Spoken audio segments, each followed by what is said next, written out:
Shalom, salam sejahtera dari Tuhan kita Yesus Kristus. Tuhan yang penuh kasih, Tuhan yang sangat memperhatikan kehidupan kita dan yang sangat peduli dengan kita semuanya. Tentunya kita sebagai orang pilihan Allah, Tuhan menghendaki agar kita menjadi orang Kristen yang sangat kuat.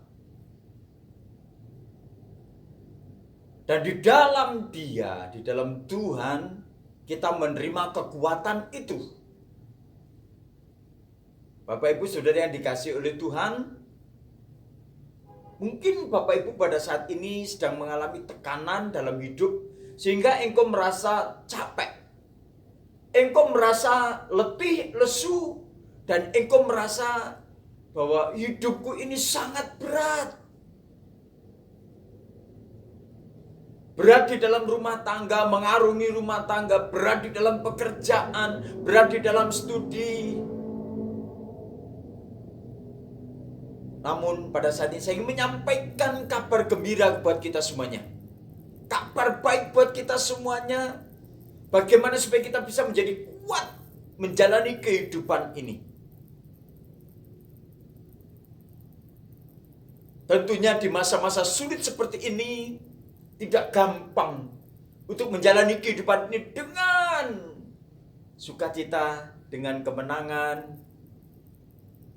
Tetapi firman Tuhan akan menolong kita semuanya, sehingga kita boleh dimampukan bahkan cakap untuk menghadapi semuanya itu. Sehingga kita akan menjadi pribadi yang luar biasa di dalam Tuhan.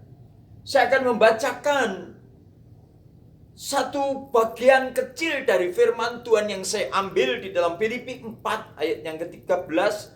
Demikian firman Tuhan. Segala perkara dapat kutanggung di dalam Dia yang memberi kekuatan kepadaku. Segala perkara dapat kutanggung di dalam Dia yang memberi kekuatan kepadaku. Bapak Ibu yang dikasihi oleh Tuhan, dalam bagian ayat ini Rasul Paulus pada waktu itu waktu menuliskan kepada jemaat yang ada di Filipi, sepertinya dia mengalami satu tekanan karena beratnya dalam perjalanan pelayanannya. Namun demikian, Rasul Paulus sebagai hamba Tuhan, sebagai orang yang dikasihi oleh Tuhan, sebagai orang yang punya iman yang kokoh di hadapan Tuhan, dia punya keyakinan bahwa segala perkara dapat kutanggung di dalam Dia yang sudah menyelamatkan kita semuanya. Saat ini saya ingin menyampaikan rahasia kekuatan itu. Yang pertama, agar kita memiliki kekuatan yang berlimpah-limpah itu, kita harus menyadari bahwa di dalam diri kita ini ada Yesus. Karena firman Tuhan memberitahu kepada kita, sebenarnya kita ini rapuh, digambarkan seperti bejana tanah liat. Namun di dalam bejana itu ada roh yang sangat besar, yaitu roh Tuhan. Sehingga kita boleh menyadari bahwa kalau kita kuat atau kita lemah, kita harus menyadari bahwa diri kita ini seperti bejana yang di dalamnya itu ada roh Allah yang sangat besar. Memang firman Tuhan mengatakan bahwa kekuatan kita ini tidak seberapa. Tetapi perlu Anda ketahui, perlu saudara ketahui, di dalam diri saudara ada roh Allah yang sangat luar biasa. Sehingga kita akan berani mengatakan, segala perkara dapat kutanggung di dalam Dia yang sudah menyelamatkan kita semuanya, yaitu Yesus Kristus. Kenapa di dalam Yesus ada kekuatan yang berlimpah-limpah?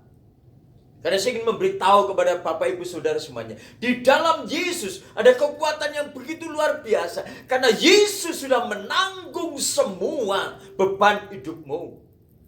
Bahkan kutuk-kutuk dan semua akibat dosa sudah ditanggung Yesus di atas kayu salib. Segala kutuk-kutuk kita ditanggung oleh Tuhan. Semua persoalan hidup kita sudah ditanggung oleh Tuhan. Sakit penyakit sudah ditanggung oleh Tuhan. Makanya firman Tuhan mengatakan, segala perkara dapat kutanggung di dalam Yesus. Karena di dalam Yesus ada sesuatu yang sangat luar biasa. Karena semuanya itu sudah ditanggung oleh Tuhan. Kita tinggal menjalani hidup ini bersama dengan Tuhan. Yang pada akhirnya kita akan melihat kemuliaan Allah dinyatakan. Jadi saya ingin menyampaikan rahasia ini kepada kita semuanya. Di dalam Yesus kita memiliki kekuatan yang sungguh luar biasa. Di dalam Yesus kita ada kuasa yang sangat dasar. Di dalam Yesus kita ada tenaga yang sangat luar biasa. Di dalam Yesus ada hikmat. Di dalam Yesus ada kemuliaan. Sehingga kita akan berani mengatakan pada itu, segala perkara dapat kutanggung bersama dengan Tuhan Yesus Kristus. Kita akan menjadi orang yang sangat cakap untuk menghadapi segala sesuatu. Karena Yesus. Bukan karena kuat dan gagah kita, tetapi oleh karena Yesus yang ada di dalam diri kita semuanya. Yang kedua saya ingin menyampaikan kepada kita semuanya. Dalam ayat-ayat sebelumnya sepertinya Rasul Paulus sedang berbicara mengenai kebutuhan hidup. Masalah ekonomi terkadang membuat diri kita menjadi goyah. Kalau bicara mengenai ekonomi, saya ingin menyampaikan dua hal. Terkadang manusia menghadapi kemiskinan, kekurangan yang pada akhirnya dia menjauh dari Tuhan dan tidak percaya lagi kepada Tuhan. Atau yang kedua, manusia menjadi kaya raya dan pada akhirnya menjauhkan persekutuan daripada Tuhan. Makanya kitab Amsal mengatakan, janganlah engkau berikan kepadaku kemiskinan atau kekayaan. Sehingga waktu miskin kemudian mencuri dan itu mempermalukan nama Tuhan. Atau yang kedua, menjadi kaya raya dan pada akhirnya melupakan Tuhan. Rasul Paulus membahasnya itu sehingga dia mengatakan, aku tahu segala sesuatu, baik itu kaya, baik itu miskin, baik itu kekurangan, baik itu kelimpahan. Aku tahu semuanya itu. Tetapi yang dimaksudkan oleh Rasul Paulus, bagaimana kita menjalani kehidupan sebagai tubuh Kristus ini, kita bisa mendapatkan kekuatan yang luar biasa. Cara mengenai kebutuhan, kita mengenal yang namanya kebutuhan primer, yaitu sandang, pangan, dan papan. Kenapa saudara yang pertama dikatakan kebutuhan primer itu sandang? Kalau manusia bisa makan tetapi tidak punya pakaian, lucu saudara. Sehingga tiga hal ini merupakan kebutuhan pokok yang harus terpenuhi. Baik itu sandang, baik itu pangan, baik itu papan. Kita bisa makan, kita bisa punya pakaian, tapi kalau kita tidak ada tempat untuk berteduh, itu juga membuat keadaan kita menjadi buruk. Jadi tiga kebutuhan pokok ini harus terpenuhi dengan baik. Rasul Paulus pernah mengadakan suatu perjalanan pelayanan dan pada akhirnya orang-orang Filipi memberikan support dengan keuangan untuk pelayanan Rasul Paulus ini. Sehingga Rasul Paulus mengatakan, yang kumaksudkan bukan masalah pemberian itu, tetapi buahnya buat kalian yang bisa pada akhirnya membuat engkau kaya, membuat engkau diberkati oleh Tuhan. Saudara yang dikasihi oleh Tuhan, ini merupakan rahasia kekuatan di dalam tubuh Kristus. Kalau Tuhan mempercayakan kepada kita semuanya, kepada saudara, pelayanan, lakukan itu dengan baik. Kalau Tuhan mempercayakan kepada saudara perekonomian yang kuat, bersyukur, dan saudara harus memberikan support kepada kerajaan Allah, kepada pekerjaan Tuhan, kepada hamba-hamba Tuhan. Yang ditekankan bukan pemberiannya, tetapi bagaimana saudara akan menikmati buah yang pada akhirnya saudara akan menikmati hidup yang sangat berkelimpahan di dalam Tuhan. Dan itu menjadi satu kekuatan di dalam diri kita semuanya. Kita ini digambarkan seperti domba, saudara. Kekuatan domba itu bagaimana waktu mereka bisa berkumpul dan menjadi satu koloni. Itu satu kekuatannya.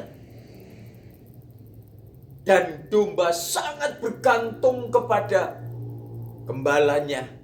Saudara, kita ini dilukiskan seperti gembala dan domba. Bagaimana kita harus menjalani kehidupan ini? Kita akan saling mendoakan, saling memberkati, saling mengayomi satu dengan saling mengasihi, saling memberikan support satu dengan yang lainnya, saudara. Yang pada akhirnya kita akan menikmati satu kekuatan yang luar biasa. Ada seorang yang meneliti bagaimana domba itu bisa tersesat, bisa terhilang.